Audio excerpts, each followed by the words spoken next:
Então, para finalizarmos essa série desses vídeos que falamos sobre presença, sobre consciência, eu quero finalizar com um caso real de uma paciente que eu atendi há um tempo atrás. E é uma história bastante interessante porque aos 28 anos de casado ela descobre que o marido tinha um caso extraconjugal e que ele optara então em abandoná-la para morar com essa nova companheira. E essa senhora entra num processo depressivo, um quadro de ansiedade generalizada também, e ela não consegue ter perspectivas de vida, né? Há pessoas que no meio de um estresse elas comem muito e acabam expandindo o corpo, né? Ganhando peso, e há outras pessoas que elas acabam encolhendo, emagrecendo. Era o caso dela. Era um movimento emocional muito forte para dentro, e embora fosse uma senhora muito bela, com bastante energia para viver, com bastante perspectivas de vida, os pensamentos estavam fazendo com que ela não enxergasse a grande possibilidade que ela tinha na vida.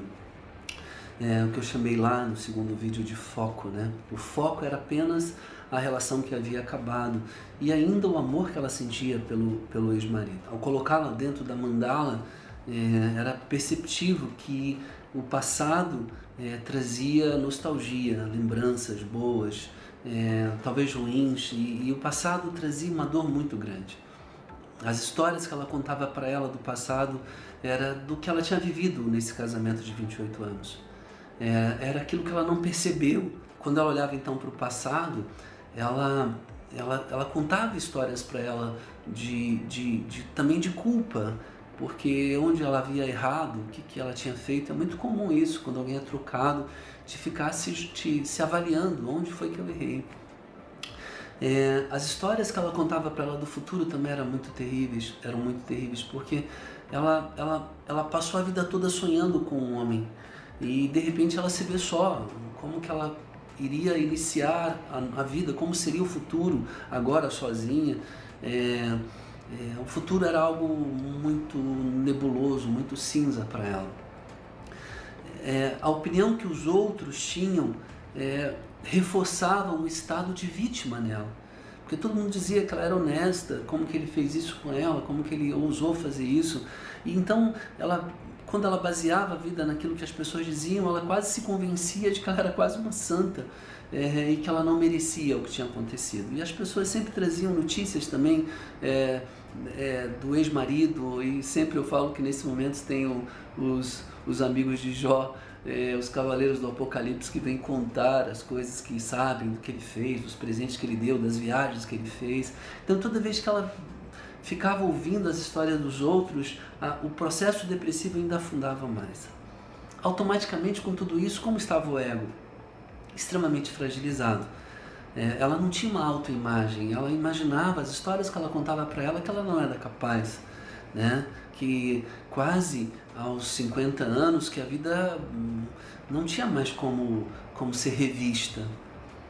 E dentro de um processo terapêutico de ensiná-la a usar a consciência, né? A tirar o foco do passado, o foco do futuro, a tirar o foco dos outros e o foco do ego, ter uma visão mais ampla do que havia sido aprendido com o passado. Então, a partir desse momento onde ela começa a ampliar o presente, a ter uma consciência do todo, a tirar o foco apenas dessa frustração afetiva, a ver que havia filhas no processo, a ver que ela também havia conseguido crescer junto com ele, que os bens não eram só dele, também pertencia a ela, que ela poderia muito bem cuidar da própria saúde. Ao ter uma visão muito do agora, da amplitude da vida, sem as histórias contadas pelo passado, futuro, outros, o ego, ela começou então a criar pequenos movimentos, e eu gosto muito disso.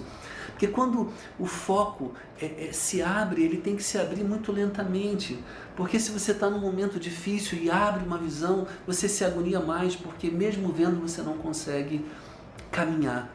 E ela foi abrindo o foco da presença, da consciência, muito lentamente, e percebendo que havia chance de ser feliz.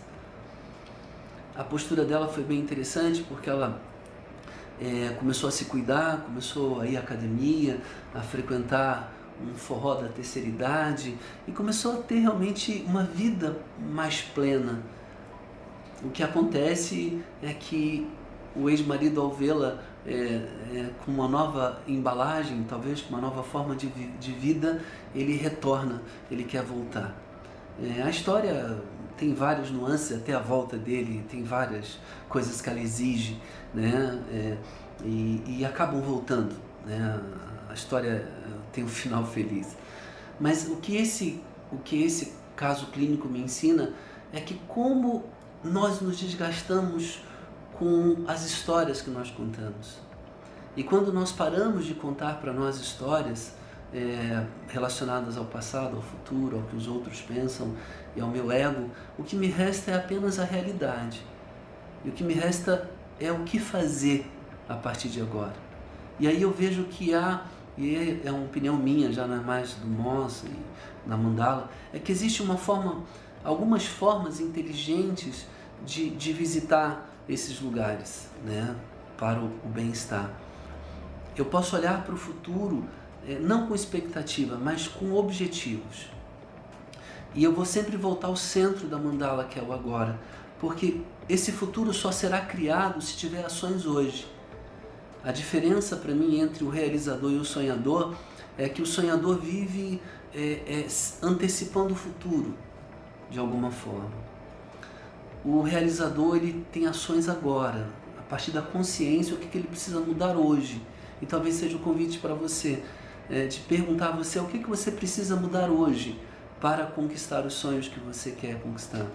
Quais as novas consciências que você precisa despertar? Qual é a amplitude do foco que você precisa fazer? E uma outra forma também, volto a dizer que é uma visão minha, de avaliar o que os outros pensam, não no sentido de submeter a esse julgamento, porque isso é uma verdade deles ao seu respeito.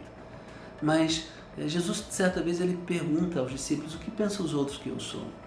Isso é uma indicação de que o que os outros pensam pode me servir de avaliação, não como verdade, não como ponto final. É uma verdade deles ao meu respeito. Uma outra forma inteligente de usar a mandala para mim é olhar para o passado, não com nostalgia ou com culpa, mas com aprendizado. Saber que, de alguma forma, o que eu sou hoje, na verdade, é fruto do passado. Tudo isso que eu construí em mim hoje, eu aprendi lá atrás. Em relação ao ego, eu sempre digo que uma das formas inteligentes de visitar o eu é ser eu mesmo. Não querer ser maior do que ninguém. É uma frase que eu gosto bastante que diz que andar com Deus não me faz melhor do que os outros. Andar com Deus só me faz ser melhor que eu mesmo. Então eu acho que essa é a nossa grande batalha, de ser melhor a cada dia. E eu espero que com esses vídeos vocês possam ter aprendido um pouco sobre consciência, sobre o poder da presença, sobre a amplitude da visão que vem a partir da consciência. Sejamos mais conscientes e com certeza teremos uma vida mais feliz. Obrigado.